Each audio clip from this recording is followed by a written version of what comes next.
কে সে? মুফতি শফি রহমাতুল্লাহ আলাইহি, বড় বিখ্যাত বুজুর্গ মানুষ, জগৎ বিখ্যাত আলেম।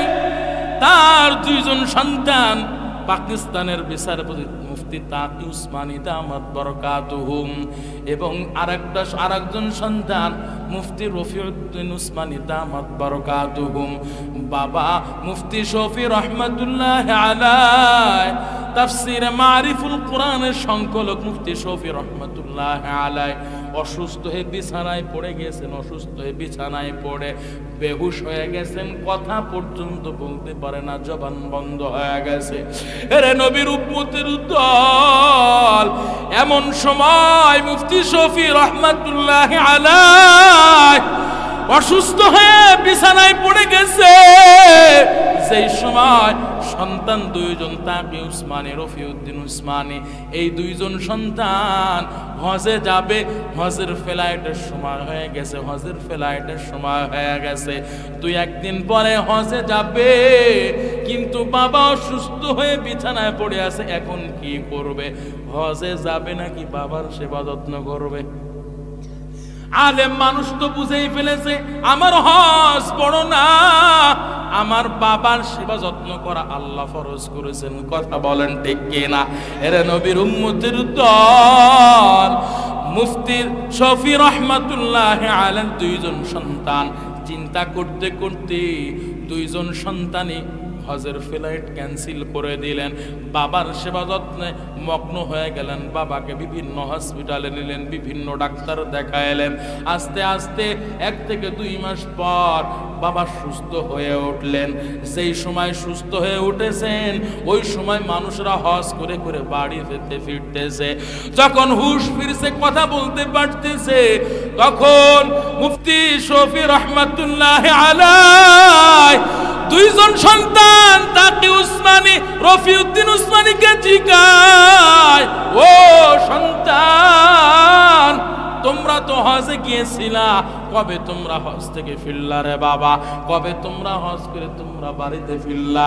এরে নবীর উম্মতের দল, তাকি উসমানী দামাত বরকাতুহুম কয়, ও বাবা, আপনি তো আমাদের জন্য বড় হজ। আপনি অসুস্থ হয়ে বিছানায় পড়েছিলেন, এতদিন আপনি কয়েক মাস চলে গেল, আপনি আমাদের সাথে কথা বলতে পারেন না, বেহুশ হয়ে আপনি বিছানায় পড়েছিলেন রে বাবা। ও বাবা, আপনি তো আমাদের বড় হজ।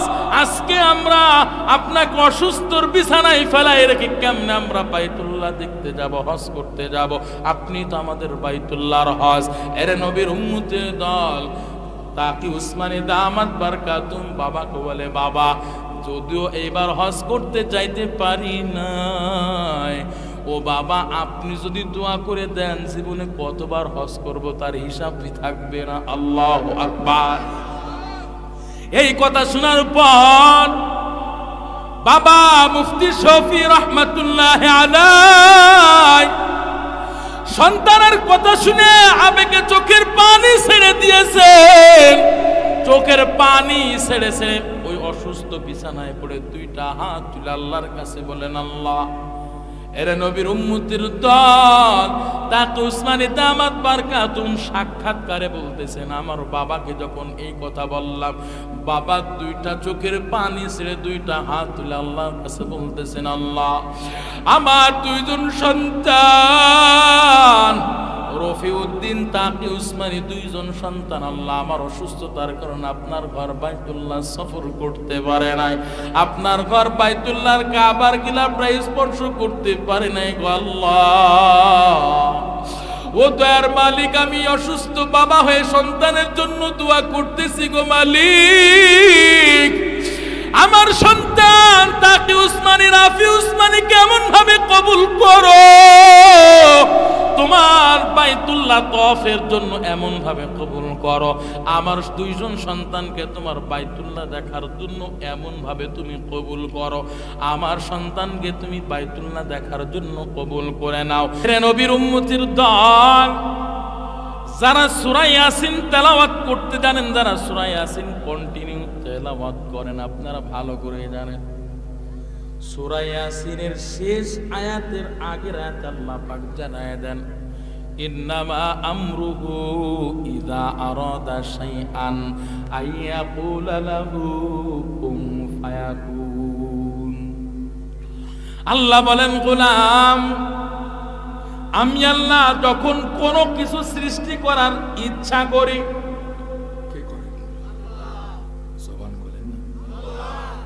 আমি আল্লাহ যখন কোনো কিছু সৃষ্টি করার ইচ্ছা করি, আমি আল্লাহ জবান দিয়ে বলি, কুদরতি জবান দিয়া বলি, কোন, সাথে সাথে অটোমেটিক ফায়াকুন হয়ে যায়। কিন্তু আমার বান্দাকে আমি আল্লাহ পাক রব্বুল আলামিন কোন শব্দের দ্বারা বানায় নাই। আমি আল্লাহ আমার ফেরেশতাদেরকে বললাম, ফেরেশতার দল, আমি আল্লাহর কুদরতি অর্ডারে তোমরা আমার বান্দার ডান হাত দিবা, বাম হাত দিবা। আমার বান্দার ডান পাও বানাইবা, বাম পাও তোমরা আমার বান্দার সেটআপ করে দিবা। শরীরের মধ্যে যত অঙ্গ প্রত্যঙ্গ আছে সব কিছু তোমরা আমি আল্লাহর অর্ডারে সুন্দর করে সেটআপ করবা। কিন্তু আমার বান্দার এমন একটা অঙ্গ আছে, ওই অঙ্গটা আমি আল্লাহ ফেরেশতা তোমাদের হাত দিয়ে বানাইব না। আল্লাহ পাক ফেরেশতাদের ডেকে ডেকে বলে, ফেরেশতার দল, তোমরা শুনে রাখো, তোমরা জেনে রাখো, আমার বান্দা কপাল দিয়ে আমি আল্লাহর কুদরতি কদমে সিজদা দিবে, আমার বান্দা জবান দিয়ে আমি আল্লাহর নাম স্মরণ করবে, আমি আল্লাহর নামের জিকির করবে।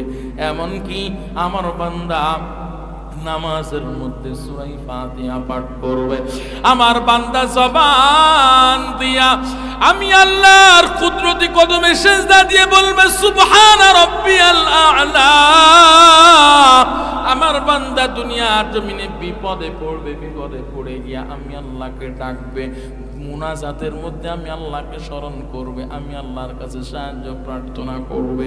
এর নবীর উম্মতের দল, আল্লাহ পাক ফেরেশতাদেরকে ডেকে ডেকে বলে, ফেরেশতার দল, তোমরা জেনে রাখো, তোমরা শুনে রাখো, আমি আল্লাহর কুদরতি অর্ডারে তোমরা আমার বান্দার সব কিছু বানাইবা। আমি আল্লাহর সাত আসমান সাত জমিনকে আমি আল্লাহ সৃষ্টি করতে কোথাও আমি আল্লাহর কুদরতি হাতের স্পর্শ দিই নাই। কিন্তু আমার বান্দাকে আমি আল্লাহ তো মহব্বত করি, আমার মহব্বতের বান্দাকে আমি আল্লাহ তো মহব্বত করি।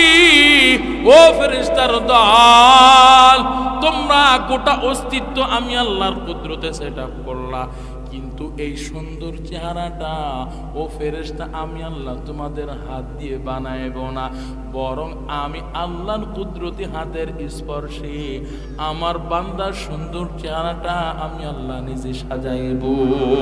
আল্লাহু আকবার! কেমন মহব্বত বললেন রে যুবক ভাই! আজকে আপনার আমার এই সুন্দর চেহারাটা আল্লাহ পাক নিজ কুদরতি হাত দিয়ে বানাইছেন, যার ফলে আল্লাহর কুদরতি হাতের স্পর্শ এই সীমানায় লাগার কারণে আল্লাহ পাক গোটা সমস্ত সৃষ্টি মাখলুকাতের উপর আল্লাহ পাক আমাদেরকে শ্রেষ্ঠত্ব দান করেছেন। আল্লাহু আকবার বলেন। এরে নবীর উম্মতের দল, এবার বুঝে থাকলে বলেন, জবান খুলে বলেন, মহব্বত করে আদর করে ভালোবেসে কে বানাইছেন? সন্দেহ আছে? দ্বিতীয় নাম্বার জবাব, আল্লাহর ইবাদত কেন করবেন? দ্বিতীয় নাম্বার জবাব, এরে নবীর উম্মতের দল, আমি আপনাদের সংক্ষেপে আমি আপনাদের বুঝাই দিতে চাই, মায়ের গর্ভ থেকে নিয়ে একেবারে মৃত্যুর আগ পর্যন্ত বান্দার জন্য যত নিয়ামত দরকার প্রয়োজন, যত নিয়ামত প্রয়োজন, জবান খুলে বলেন কে ব্যবস্থা করেছি? আল্লাহ ছাড়া কেউ ব্যবস্থা করেন নাই রে মুমিন। আল্লাহ পাক বান্দাকে অসংখ্য অগণিত নিয়ামত দান করার পর আল্লাহ বান্দাদের সাথে দুইটা চ্যালেঞ্জ করলেন। জবান খুলে বলেন কয়টা? আঙ্গুল তুলে দেখান কয়টা? সবাই আঙ্গুল তুলে দেখান, বলেন না কয়টা? কেউ হাত তুলে নাই, উঁচু করে তোলেন, বলেন না কয়টা? আল্লাহ পাক অসংখ্য অগণিত নিয়ামত দান করার পর বান্দাদের সাথে দুইটা চ্যালেঞ্জ করলেন। এরে নবীর উম্মতের দল, আল্লাহ পাক মহাগ্রন্থ আল কুরআনুল কারীমের মধ্যে জানাইতেন আল কোরআনুল কারীমের 13 নম্বর পারার 18 নম্বর পৃষ্ঠা সূরা ইব্রাহিমের মধ্যে আল্লাহ পাক বান্দাদের সাথে নিয়ামত দিয়ে 1 নাম্বার চ্যালেঞ্জ করলেন। বলবো জবান খুলে বলেন আল্লাহু আকবার। ভাইরা আমার, আল্লাহ পাক বলেন ওয়া ইন তাউদ্দু নি'মাতাল্লাহ,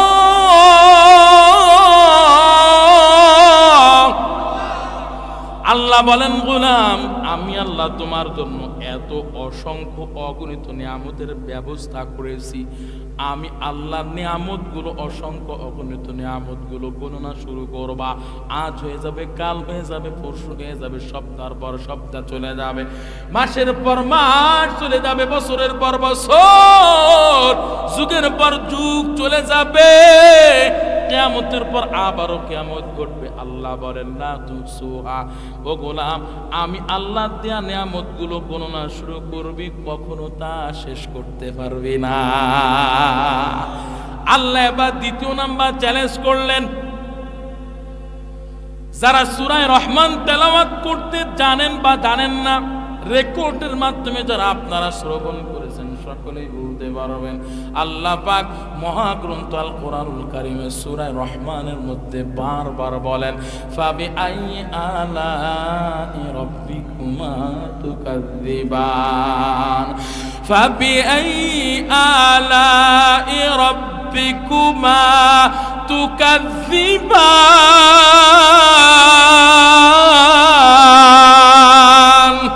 আল্লাহ জানাই দেন গোলাম আমি আল্লাহ অসংখ্য অগণিত নিয়ামত দিলাম, 1 নাম্বার চ্যালেঞ্জ করলাম, গণনা করে শেষ করতে পারবি না। এবার দ্বিতীয় নাম্বার চ্যালেঞ্জ শুনে রাখ। আল্লাহ বলেন গোলাম আমি আল্লাহর এই অসংখ্য অগণিত নিয়ামতের মধ্যে তুই কোন নিয়ামতকে অস্বীকার করবি? আল্লাহু আকবার। অস্বীকার করতে পারবেন? আল্লাহ বলেন ফাবি আইয়ি, কোন নিয়ামতকে তুই অস্বীকার করবি? আল্লাহর কোন নিয়ামতকে অস্বীকার করার সুযোগ নাই। সুস্থতা কত বড় নিয়ামত, অসুস্থ হইলে টের পাওয়া যায়। আজকে যারা এই পিরোজপুর শহরে, মঠবাড়িয়ার পৌর অঞ্চলে যত বড় বড় হসপিটাল আছে, যত বড় বড় হাসপাতাল আছে, ক্লিনিক বলেন না কেন, বড় বড় ডাক্তারের চেম্বারে যারা সিরিয়াল দেয় তারাই বোঝে আল্লাহর পক্ষ থেকে সুস্থতা কত বড় নিয়ামত। যারা স্ট্রোকের রোগী হইয়া, প্যারালাইসিসের রোগী হইয়া, অঙ্গহানি হইয়া ঘরের ভিতরে যারা আবদ্ধ হয়ে আছে তারাই বোঝে সুস্থতা কত বড় নিয়ামত। এরে নবীর উম্মতের দল, এই যে আমি আলাউদ্দিন ওসমানী আপনাদের সামনে কথা বলতেছি রে যুবক ভাই, এই যে অনার্গুল কথা বলতেছি, আমার কথাগুলো মাইকে সাপ্লাই হয়, বেশি কথা বলার কারণে এই মেশিনগুলো গরম হয়, বাতাস দিয়ে আবার ঠান্ডা করা লাগে, ঠান্ডার জন্য ফ্যানের বাতাস ব্যবহার করা লাগে। এরা নবীর উম্মতের দল, অধিকাংশ মেশিনগুলা তেল, পেট্রোল, অকটেন, মোবিল ছাড়া চলে না রে মুমিন। কিন্তু জিব্বা নামের মেশিন দিয়া এই যে কথা বলতে শেখার পর এত অসংখ্য অগণিত কথা বললাম রে মুমিন। বৃদ্ধ বাবাজিরা 40, 50, 60, 80 বছর পার হয়ে গেল, 90 বছর ধরে বাবা অনর্গল কথা বললেন, মৃত্যুর আগ পর্যন্ত কথা বললাম রে বাবা। এই যে অনর্গল কথা বলতেছি, বেশি কথা বলার কারণে আমার জিব্বা নামের মেশিনটা একটু গরম হয় না। এই জিব্বা নামের মেশিনটা 1 সেকেন্ডের জন্য বন্ধ হয় না রে যুবক। বেশি কথা বলার কারণে এই জিব্বা নামের মেশিনটা সেকেন্ডের জন্য একটু অসুস্থ হয় না। কথা বলেন ঠিক কিনা? এরে নবীর উম্মতের দল, জবানটা খুলে ঈমানের পাওয়ার নিয়ে উচ্চ কণ্ঠে বলবেন যদি আল্লাহকে মহব্বত করে থাকেন। এরে নবীর উম্মতের দল, যে জিব্বা নামের মেশিন দিয়া অনর্গল কথা বলতেছি রে যুবক ভাই, দুনিয়ার জমিনে অধিকাংশ মেশিনগুলা তেল, পেট্রোল, অকটেন, মোবিল ছাড়া চলে না। কিন্তু এই জিব্বা নামের মেশিন দিয়া এই সে অনার্গল কথা বলতেছিল। যুবক ভাই, জবানটা খুলে বলবেন, এই জবানটা খুলে বলবেন, এই জিহ্বা নামের মেশিন দিয়ে যে এত অনার্গল কথা বলতেছি, তেল পেট্রোল অকটেন মবিন ছাড়া এই জিহ্বা নামের মেশিনটা কার কুদরতে চলে? দুইটা হাত তুলে বলেন না কার কুদরতে চলে? আর একটু আওয়াজ করে বলেন না কার কুদরতে চলে? কাদের কুদরত জারি বরকামাল আনতা রব্বি আনতা হাসবি জুল জালাল তুহি কাদের জলিলুল্লাহ জাহাদাহ হর হাল তুহি মেরা নিগাহদার ইয়া ইলাহি তু মেরা মাবুদ হ্যায় ইয়া ইলাহি তু মেরা মাশুক হ্যায়। ভাইরা আমার, আল্লাহ পাকের ইবাদত কেন করব? দ্বিতীয় নাম্বার জবাব পাইলাম, নিয়ামত দেওয়ার মালিক কে? এইবার দ্বিতীয় নাম্বার জবাবটা একটু মুখস্থ করে নেন রে বাবা। আল্লাহ পাক রব্বুল আলামিন চাইলে পারতেন আপনাকে আমাকে, আল্লাহ পাক বিধর্মের ঘরে সৃষ্টি করে ঈমান হারা বানাইবেন। আল্লাহ চাইলে পারতেন, ক্ষমতা ছিল কি ছিল না? আল্লাহ পাকের ক্ষমতা ছিল, শক্তি ছিল রে মুমিন। কিন্তু আল্লাহ পাক আপনাকে আমাকে, আল্লাহ পাক বিধর্মের ঘরে সৃষ্টি করেন নাই, ঈমান হারা বানান নাই রে মুমিন। বরং আল্লাহ পাক আপনার আমার সিনার মধ্যে ঈমানের মতো মহাদৌলত ফিট কইরা জবান খুলে বলেন, দুনিয়ার জমিনে মুসলিম বানাইলেন কি? আর একটু আওয়াজ করে বলেন না, মুসলিম বানাইলেন কে? ওই খুঁটি নীলাকাশ ভুবন মাঝে তুমি কুদরতি সারায় রেখেছো। এই শ্যামল পৃথিবীর চিত্রখানি তুমি নিপুণ হাতে এঁকেছো। ওগো আল্লাহ,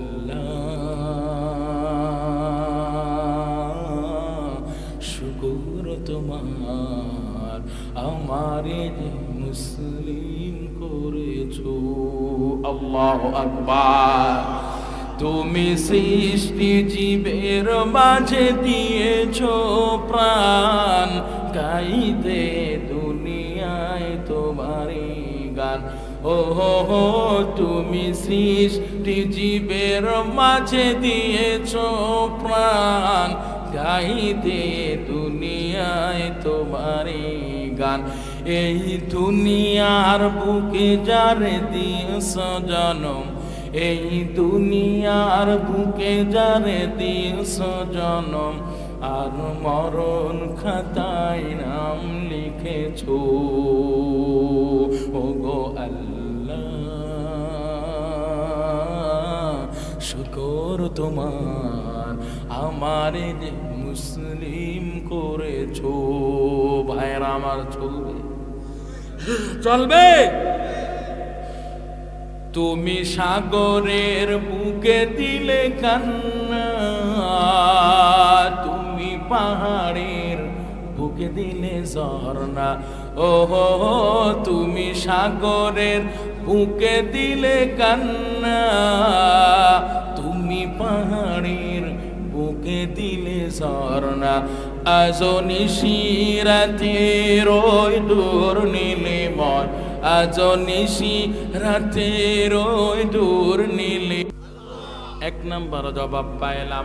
দ্বিতীয় নাম্বার জবাব, নিয়ামতের ব্যবস্থা করেছেন কে? আপনার আমার সিনার মধ্যে ঈমানের মতো মহাদৌলত ফিট কইরা মুসলিম বানাইলেন আল্লাহ। এর নবীর উম্মতের দল। আমার কথাগুলো বুঝে থাকলে এবার উচ্চ কণ্ঠে জবাব দিবেন, দিলটা নরম করে উচ্চ কণ্ঠে জবাব দিবেন, জবানটা খুলে উচ্চ কণ্ঠে জবাব দিবেন, আওয়াজ করে জবাব দিবেন, কেউ জবানটা বন্ধ রাখবেন না রে বাবা। ঈমানের পাওয়ার নিয়ে আল্লাহর মহব্বতে জবাব দিবেন রে যুবক ভাই। ও মঠবাড়িয়া এলাকার যুবক ভাই, সৃষ্টিকর্তা যদি মহান মালিক আল্লাহ হয়, নিয়ামত দেওয়ার মালিক যদি আমার আল্লাহ হয়, ইমানের মতো মহাদৌলত ফিট কইরা মুসলিম বানানোর মালিক যদি আমার আল্লাহ হয়, সব কিছু সেটআপ করার মালিক যদি আমার আল্লাহ হয়, সব কিছু দেওয়ার মালিক যদি আমার আল্লাহ হয়, ও মঠবাড়ি এলাকার যুবক ভাই, ও বৃদ্ধ বাবাজি, জবানটা খুলে বলেন না, সব কিছু দেওয়ার মালিক যদি আমার আল্লাহ হয়, ইবাদত করবেন কার? দুইটা হাত তুলে আল্লাহকে দেখায় বলেন না, ইবাদত করবেন কার? আরেকটা আওয়াজ করে বলেন না, ইবাদত করবেন কার? हकीकत से तो दुनिया बेखबर है, दुनिया की नुमाइश पर नजर है। नबी गोयाम कि अज दुनिया जुदा बाहश बहर कार के बाशी बा खुदा बस, जिससे दुनिया अज खुदा गाफिल बुदागन कमाश नक़रह पर सिंदुज़न आब दर किश्ती हालाके किश्ती आब अंदर सीरे किश्ती पुश्तियास। भाईरा आमार, एरे नबीर उम्मतेर दल, इबादत करते होबे एकमात्र आल्लाहर, भिन्न कारो नय। কথা বলেন ঠিক কি না? ওগো নবীর উম্মতেরা ওই আসিদি সে হারা,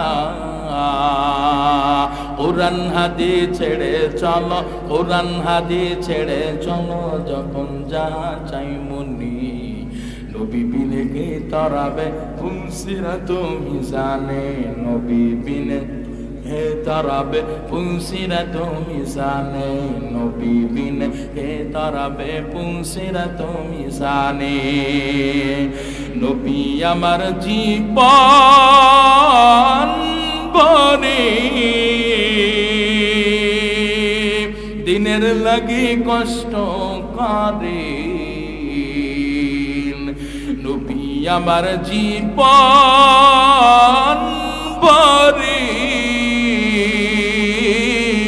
দিনের লাগি কষ্ট করেন। দান দান শহীদ করিলেন, দান দান শহীদ করিলেন উহুদেরই ময়দানে, নবী বিনে কে তরাবে ফুলসিরাত মিজানে, নবী বিনে কে তরাবে ফুলসিরাত মিজানে। ভাইরা আমার, লা ইলাহা ইল্লাল্লাহ, লা ইলাহা ইল্লাল্লাহ মুহাম্মাদুর রাসূলুল্লাহ সাল্লাল্লাহু আলাইহি ওয়াসাল্লাম। ভাইরা আমার, এবার কথাগুলো মনোযোগ সহকারে শোনার চেষ্টা করবেন, বেশি না অল্প। আল্লাহ পাক ইবাদতের আদেশ দেওয়ার পরে আল্লাহ পাক বললেন, ও গোলাম, ওয়াবিল ওয়ালিদাইনি ইহসানা, তোমরা তোমাদের মা বাবার সাথে ভালো আচরণ করবা। এরে যুবক ভাই, আপনার আমার কথাগুলো একটু বোঝার চেষ্টা করেন রে ভাই। আল্লাহ পাক মা বাবার সাথে ভালো আচরণের কথা বলে আল্লাহ পাক সূরা বানী ইসরাঈলের মধ্যে মা বাবার জন্য 5টা আদেশ করলেন। মা বাবার সাথে কেমন আচরণ করবা, কোন ভাষায় কথা বলবা, সেটাও আল্লাহ শিখাইয়ে দিয়েছেন। জবানটা খুলে বলেন, কে আদেশ করেছেন? আল্লাহ পাক 1 নম্বর আদেশের মধ্যে জানাই দেন, রে গোলাম, আল্লাহ বলেন, ইম্মা ইয়াবলুগান্না ইনদাকাল কিবারা আহাদুহুমা আও কিলাহুমা ফালা তাকুল লাহুমা উফফিন ওয়ালা তানহারহুমা ওয়া কুল লাহুমা কাওলান কারীমা ওয়াখফিদ লাহুমা জানাহাদ যুল্লি মিনার রাহমাতি ওয়া কুর রাব্বিরহামহুমা কামা রাব্বায়ানি সগীরা। ওরা ওদের কাম ওরা করুক, আপনারা দেখছেন। আল্লাহ পাক 1 নম্বর আদেশে জানাই দিলেন, ও গোলাম, মা বাবার মধ্যে দুইজন, আও কিলাহুমা আহাদুহুমা, মা বাবার মধ্যে একজন, আও কিলাহুমা অথবা দুইজন যখন বৃদ্ধ বৃদ্ধার জীবনে পৌঁছায় যাবে, ওই মা বাবা বৃদ্ধ বৃদ্ধার জীবনে পৌঁছায় গিয়ে দুর্বল হয়ে যায়, ওরে যুবক ভাই, আল্লাহ পাক তোমার জন্য এক নাম্বার আদেশ করলেন না যুবক, ও মঠবাড়ি এলাকার যুবক ভাই, আল্লাহ পাক তোমার জন্য এক নাম্বার আদেশ করলেন। আল্লাহ বলেন ওই মা বাবা যখন বৃদ্ধ বৃদ্ধার জীবনে পৌঁছায় গিয়ে দুর্বল হয়ে যাবে, অচল হয়ে যাবে, ওই মা বাবা তোমার উপরে কষ্ট পেয়ে তো উফ শব্দ পর্যন্ত করা তো দূরের কথা, বরং তুমি ওই মা বাবার সামনে উফ শব্দ পর্যন্ত করতে পারবা না।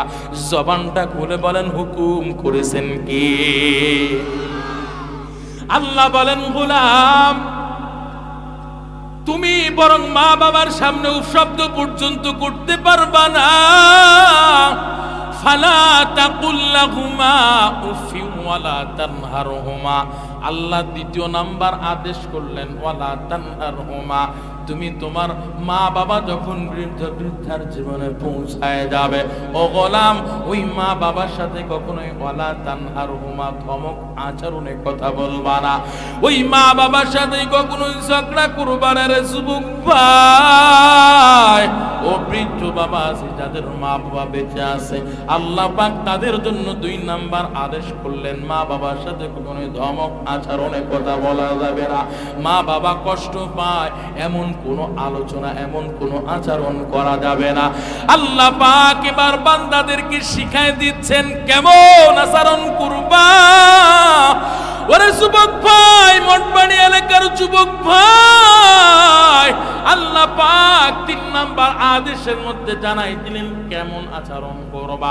আল্লাহ বলেন ওয়াকুল্লাহুমা কাওলান কারীমা, মা বাবার সাথে তোমরা কোমল হৃদয় নিয়ে কথা বলবা, নম্র ভদ্র ভাষায় মা বাবার সাথে কথা বলবা। কারীমা কাওলান কারীমা, সম্মান সূচক কথা বলবা, এমন আচরণ করবা না, এমন কোনো কথা বলবা না যে মা তোমার উপরে কষ্ট পেয়ে যায়, বাবা তোমার উপরে কষ্ট পেয়ে যায়। ওরে যুবক ভাই, মা বাবার সাথে কেমন আচরণ করবা? আল্লাহ পাক তিন নাম্বার আদেশে জানাই দিলেন নম্র ভদ্র ভাষায় সম্মান সূচক কথা বলবা, অভদ্র হয়ে মা বাবার সাথে আচরণ করবা না। আল্লাহ পাক এবার চার নাম্বার আদেশ সন্তানদের জন্য করেন। আল্লাহ বলেন ওয়াফিদ লাহুমা জানাহায যুল্লি মিনার রাহমা, অধিকাংশ মা বাবা বৃদ্ধ বৃদ্ধার জীবনে গিয়ে দুর্বল হয়ে যায়, এমন অচল হয়ে যায়, মা বাবা প্রস্রাব করে, পায়খানা করে, বিছানায় প্রস্রাব করে দেয়, পায়খানা করে দেয়, কোন সময় করে এটাও বুঝতে পারে না। কথা বলেন না কেন? এরে নবীর উম্মতের দল, মা বাবা একটা কদম যে সামনে যায় হাঁটবে এমন পরিস্থিতি মা বাবার থাকে না।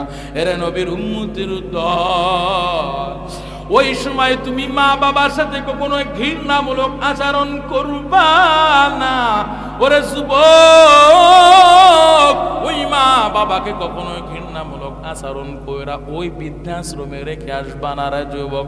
কত বৃদ্ধাশ্রমে মা বাবা পড়ে আছি, ওই মা বাবাগুলো সন্তানদের একটা নজর দেখার জন্য কতই কান্নাকাটাই করে। দায়িত্বরত যত মানুষ আছে, দায়িত্বশীল যারা আছে, তাদেরকে বলে আমার সন্তান কোথায়, সন্তানকে একটা নজর আমি দেখব। এরে নবীর উম্মতের দল, ওই সন্তান তো বউয়ের কথা শুনে বড় বিল্ডিং অট্টালিকার মালিক, ওই অট্টালিকাতে মা বাবাকে রাখবে না। মা বাবা প্রস্রাব করে, পায়খানা করে, আর রাখা যাবে না। ওই মাকে ঘৃণা করে বউয়ের কথা শুনে, আত্মীয় স্বজনের কথা শুনে মাকে বৃদ্ধাশ্রমে রেখে আসে।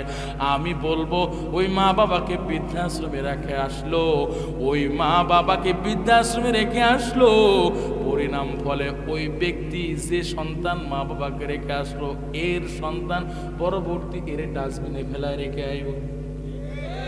কথা বলেন ঠিক কি? ওরে কপাল পোড়া সন্তান, অথচ মায়ের সেবা যত্নে, মা বাবার সেবা যত্নে আল্লাহ পাক কেমন পাওয়ার রাখলেন রে যুবক।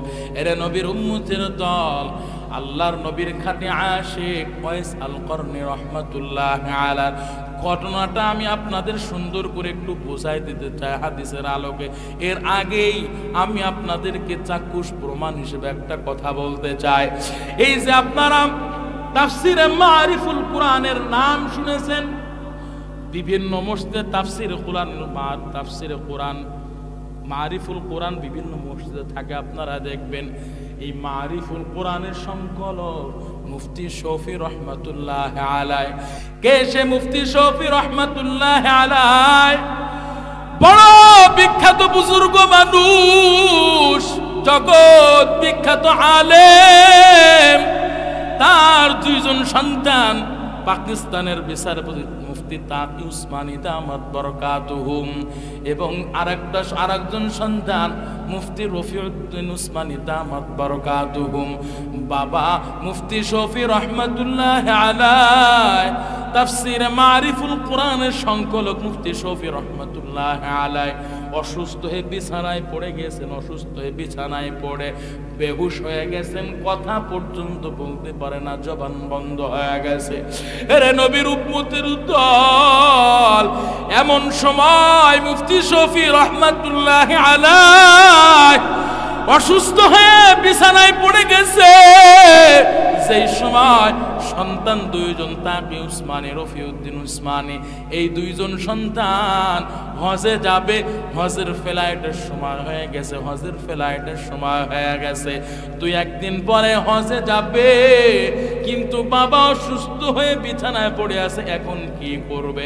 হজে যাবে নাকি বাবার সেবা যত্ন করবে?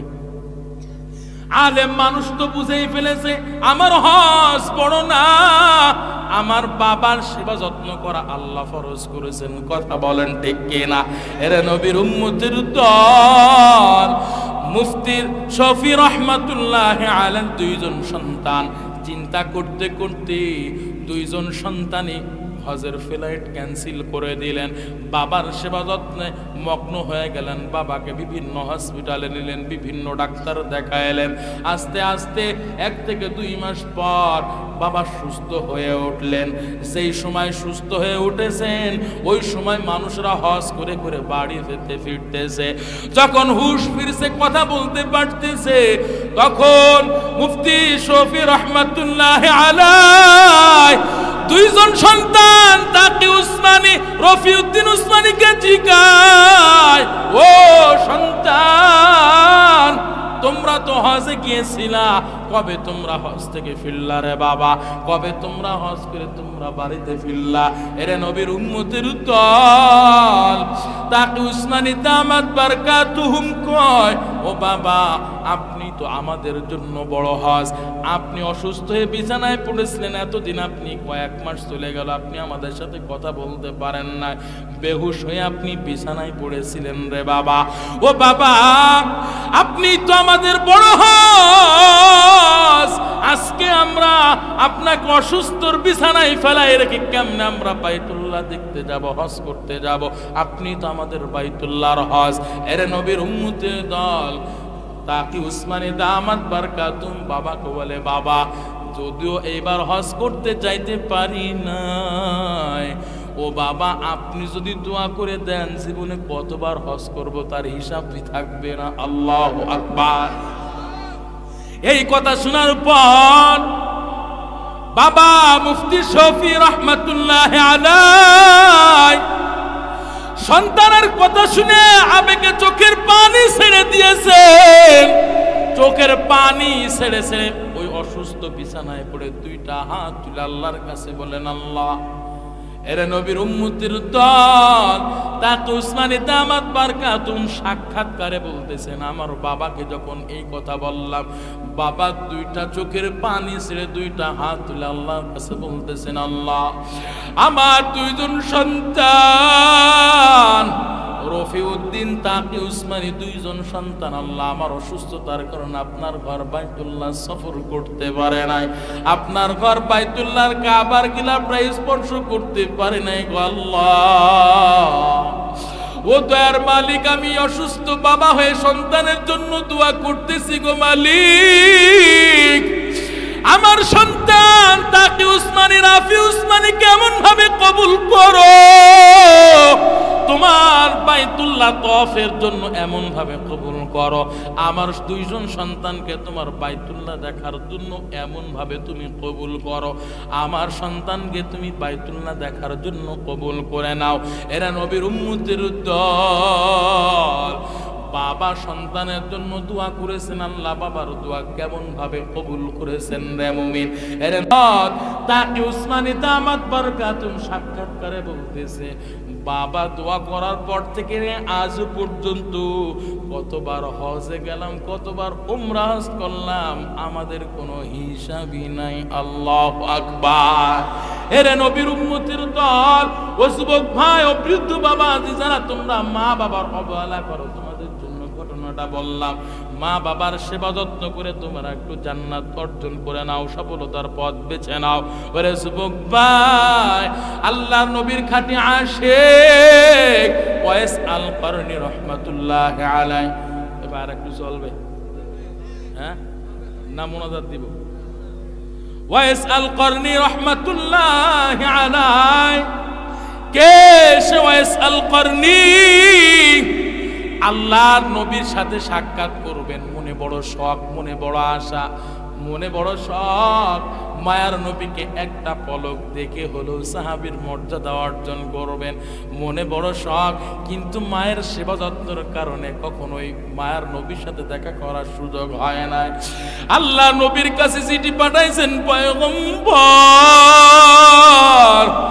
আমার মনে বড় তো শখ, পয়গম্বর আমি আপনাকে একটি পলক দেখে হলেও সাহাবীর মর্যাদা অর্জন করতে চাই।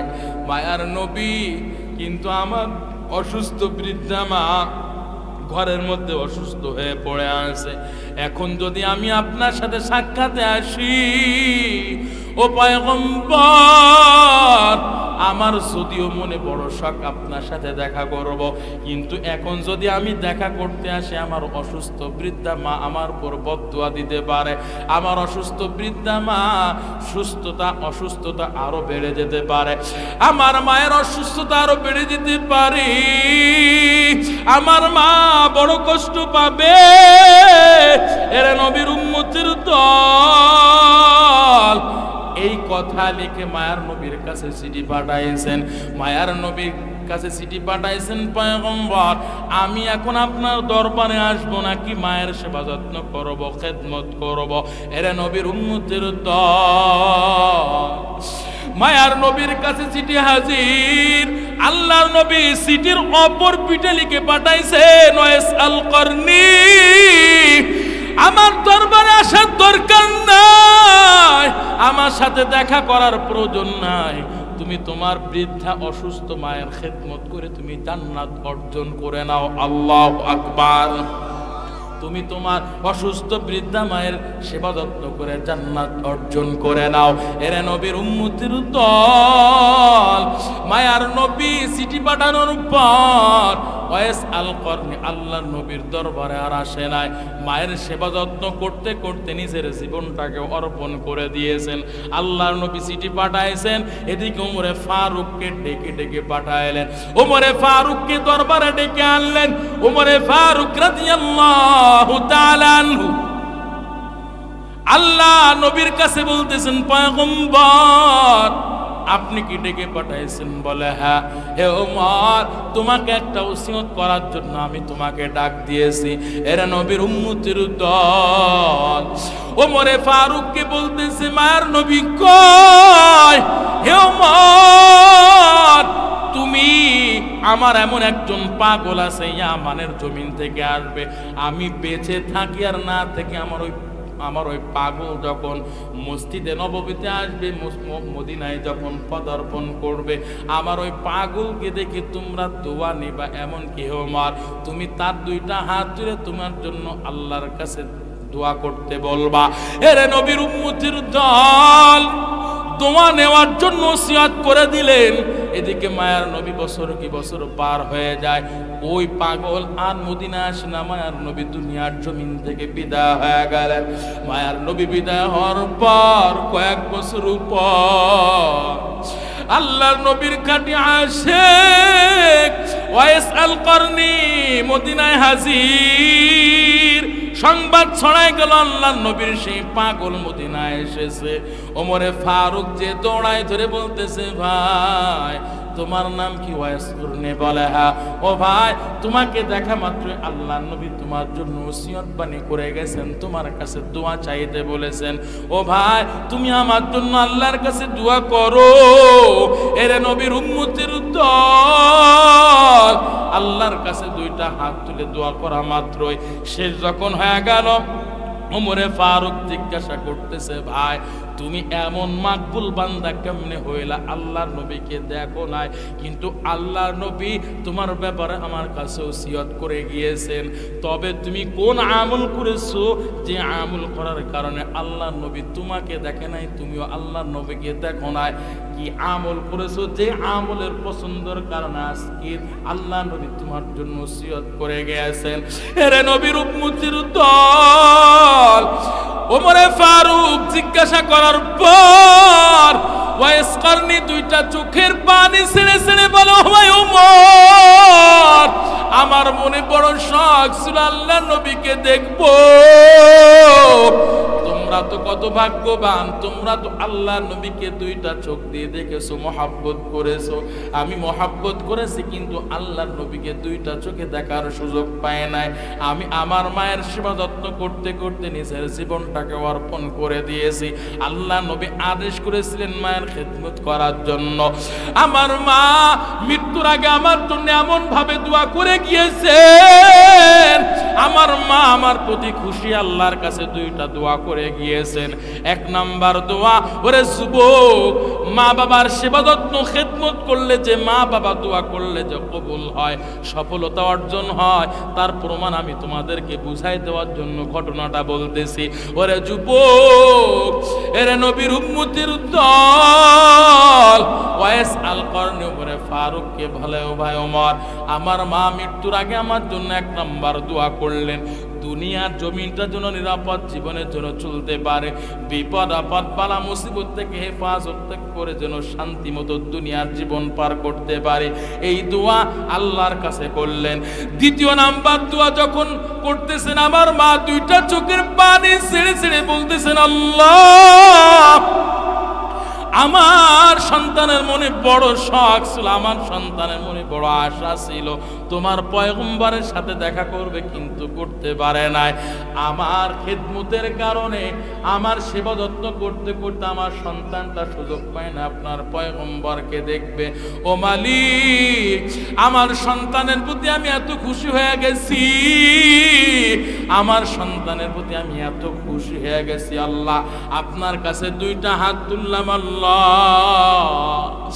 আমার সন্তান ওয়াইস করনি যখন তোমার কাছে কোনো কিছু চাওয়ার জন্য, বলার জন্য, আল্লাহ তোমার কাছে দুইটা হাত তুলবে, আল্লাহ আমার সন্তানের হাত তুমি কখনোই খালি হাতে ফিরাই দিবা না। এরে নবীর উম্মতের দল, ওমরে ফারুক বলেন, ও ভাই কি দোয়া করেছিল? দোয়া যখন কথা বললেন, আমার মা আমার জন্য দোয়া কবুলের জন্য দোয়া করেছেন। এরে নবীর উম্মতের দল, ওয়াইস করনি বলে, হে ওমর, আমার মা দোয়া কবুলের জন্য দোয়া করার পর আজও পর্যন্ত আমি আল্লাহর কাছে যে কোনো বিষয় নিয়ে দুইটা হাত তুলতে দেরি, আমার আল্লাহ আমার দোয়া কবুল করতে দেরি করে না। আল্লাহু আকবার। মায়ের দোয়া লও হে মুমিন, মায়ের দোয়া লও, মায়ের দোয়া লও হে মুমিন, মায়ের দোয়া লও। বিপদে পড়বে না তুমি যখন যেথাই যাও, বিপদে পড়বে না তুমি যখন যেথাই যাও। মায়ের দোয়া লও হে মুমিন, মায়ের দোয়া লও। ভাইরা আমার, ও যুবক ভাই, তোমরা মা বাবার সেবা যত্ন করে জান্নাত অর্জন করে নাও, সফলতার পথ বেছে নাও। আল্লাহ পাক 4 নাম্বার আদেশ করলেন, ওয়াহফিজ লাহুমা জানাহাযুল্লি মিনার রাহমা। মা বাবা যখন বৃদ্ধ বৃদ্ধার জীবনে গিয়ে অচল হয়ে যাবে, দুর্বল হয়ে যাবে, ওই মা বাবার উপরে তোমাদের অনুগ্রহের ডানা বিছাইয়ে দিবা। জবানটা খুলে বলেন, হুকুম করেছেন কে? আল্লাহ। এবার বলেন, মা বাবার সাথে ভালো আচরণ করবা, খেদমত করবা। শুধু এতটুকুই না, যাদের মা বাবা দুনিয়ার জমিনে বেঁচে আছে এবং বেঁচে নাই, সকলের জন্য আল্লাহ 5 নাম্বার আদেশে দোয়া শিখাইয়ে দিলেন। জবানটা খুলে বলেন, রব্বির হামহুমা কামা রব্বায়ানি সগীরা, রব্বির হামহুমা কামা রব্বায়ানি সগীরা। আর 2-4টা মিনিট আমি তোমাদেরকে ফিনিশিং দিয়ে বলতেছি রে ভাই, মা বাবার সেবা যত্ন করবা, খেদমত করবা। মা বাবার সেবা যত্ন খেদমত করে তোমরা সফলতার পথ বেছে নিবা। যুবক ভাই, তোমরা 5 ওয়াক্ত নামাজের 1 ওয়াক্ত কখনোই কাজা দিবা না। তোমার মতো কত যুবক 5 ওয়াক্ত নামাজ পড়ে, তুমি কেন পড়তে পারবা না রে ভাই? বৃদ্ধ বাবাজি 40, 50, 60, 80 বছর পার হয়ে গেল বাবা, এখনো কেন আপনারা 5 ওয়াক্ত নামাজ পড়েন না? আপনারা কেন আপনাদের মন গড়া জিন্দেগি পার করতেছেন?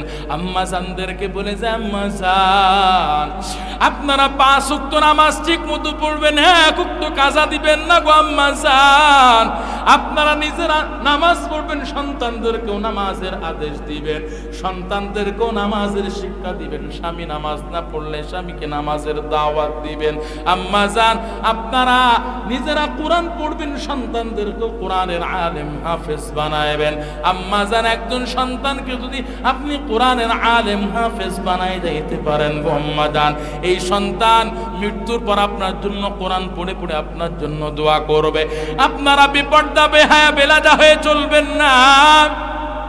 কন্যাকেও পর্দায় রাখবেন, নিজেও পর্দায় থাকবেন, কন্যাকেও পর্দার আদেশ দিবেন। বেপর্দা বেহা বেলাজা হয়ে চলবেন না। আজকে ডিজিটাল যুগের দোহাই দিয়ে আল্লাহর বিধান পর্দাকে আপনারা অবজ্ঞা করে চলেন, পাত্তায় দেন না। আম্মা জান, আপনাদেরকে একটু স্মরণ নাই? অন্ধকার ঘরে শোয়া লাগবে, জাহান্নামের আগুন সহ্য করার ক্ষমতা কিন্তু কারো নাই গো আম্মা জান। আপনি দুনিয়ার জমিন থেকে বিদায় হওয়ার পর কোথায় যাবে আপনার সেই ফ্যাশনের জিন্দেগি? কোথায় যাবে আপনার রূপের বাহাদুরি? কোথায় যাবে আপনার সেই ক্ষমতার বাহাদুরের? আম্মা জান, 5টা টুকরা কাফনের কাপড়ের মধ্যে পেঁচাই আপনার অন্ধকারে ঘরের মধ্যে ফেলায় রেখে আসবে। কোথায় যাবে আপনার সেই ডিজিটাল যুগের ফ্যাশনের জিন্দেগি? কোথায় যাবে আম্মা জান? নিজেকে যদি পর্দার মধ্যে আবৃত না করেন আম্মা জান, জাহান্নাম ছাড়া উপায় নাই। আপনারা পর্দায় চলবেন আম্মা জান, স্বামীর সেবা যত্ন করবেন, স্বামীর সাথে কখনো অসৎ আচরণ করবেন না। আম্মা জান খাদিজা রাদিয়াল্লাহু তাআলা আনহা মায়ার নবীকে কেমন মহব্বত করেছেন জানেন নি আম্মা জান? মায়ার নবী রাহমাতুল লিল আলামিন 40 বছর পর্যন্ত হীরা পর্বতে মায়ার নবী আল্লাহ ধ্যানে মগ্ন থাকতেন। দিনের পর দিন মায়ার নবী আর বাড়িতে ফেরে না। ওই মক্কার হীরা পর্বতে উঁচু পাহাড়, পাথরের উঁচু পাহাড়, এমন উঁচু পাহাড় উঠতে গেলেই জানটা কেমন যেন বের হয়ে যায় এমন অবস্থা হয়। আম্মা জান খাদিজা রাদিয়াল্লাহু তাআলা আনহা মায়ার নবীকে স্বামী হিসেবে কেমন মহব্বত করেছেন। আল্লাহর নবী রাহমাতুল লিল আলামিনের জন্য প্রায় সময় মায়ার নবী রাহমাতুল লিল আলামিনের জন্য হীরা পর্বতে আম্মা জান খাদিজা নাস্তা নিয়ে হাজির। মায়ার নবী জিজ্ঞাসা করে, ও খাদিজা, আপনার কি একটু কষ্ট হয় না? এই পাথরের উঁচু পাহাড়, পাথর বেয়ে বেয়ে কেমনে আপনি এই উঁচু পাহাড় বেয়ে বেয়ে এই পর্বতে এই আমার গুহায় কেমনে আসেন? আপনার কি একটু কষ্ট হয় না? মায়ার নবী এই কথা বলার পর আম্মা জান খাদিজা রাদিয়াল্লাহু তাআলা আনহা কয়, ও পয়গম্বর, আপনি তো দুনিয়ার জমিনে মা হারা বাবা হারা এতিম, আপনার আপনজন বলতে কেউ নাই। পয়গম্বর, আপনার প্রতি আমার এত মহব্বত, এত ভালোবাসা, এই পাথরের পাহাড়, এই পাথরের উঁচু পাহাড় বেয়ে বেয়ে পাথর বেয়ে বেয়ে আমি আপনার কাছে হাজির হই। পয়গম্বর, আমার কষ্ট হয় তো ঠিক আছে, কিন্তু আপনার মহব্বত ভালোবাসায় এই কষ্টকে কষ্টই মনে হয় না। আল্লাহু আকবার।